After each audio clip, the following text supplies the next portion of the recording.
തൃശൂർ മറ്റത്തൂരിൽ മുഖം രക്ഷിക്കാനുള്ള നീക്കങ്ങളുമായി കോൺഗ്രസ്. ബി.ജെ.പി പിന്തുണയോടെ ഉപാധ്യക്ഷയായ നൂർജഹാനെ രാജിവെപ്പിച്ച് തടിയൂരാനാണിപ്പോൾ നീക്കം.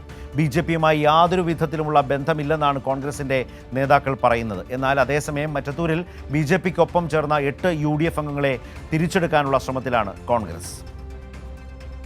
മറ്റത്തൂരിൽ LDFനെ തോൽപ്പിക്കാൻ ബി.ജെ.പിയുമായി സഖ്യമുണ്ടാക്കി വോട്ട് ചെയ്ത ജനങ്ങളെ വഞ്ചിച്ച UDF അംഗങ്ങളെ തിരിച്ചെടുക്കാനാണ് കോൺഗ്രസിന്റെ തീരുമാനം.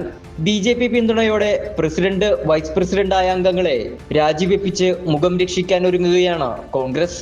പ്രസിഡന്റ് തെരഞ്ഞെടുപ്പിന് തൊട്ടു മുൻപ് കോൺഗ്രസിനെ വഞ്ചിച്ച് പാർട്ടിയിൽ നിന്നും രാജിവെച്ച് ബി.ജെ.പിയെ കൂട്ടുപിടിച്ച UDF അംഗങ്ങൾക്ക് മാപ്പ് നൽകുന്നു.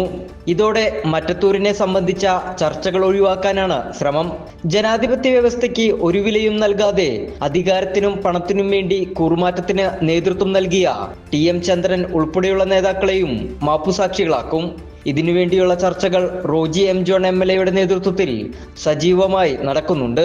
ഇതോടെ കൂറുമാറ്റ അട്ടിമറിയിൽ പേരിന് നടത്തുന്ന അന്വേഷണവും കോൺഗ്രസ് അവസാനിപ്പിക്കും.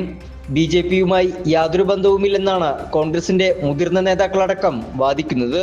എന്നാൽ പാർട്ടിയെ വഞ്ചിച്ച് ബി.ജെ.പിക്കൊപ്പം ചേർന്ന അംഗങ്ങളെ വീണ്ടും ഒപ്പം കൂട്ടാനാണ് കോൺഗ്രസിന്റെ തീരുമാനം.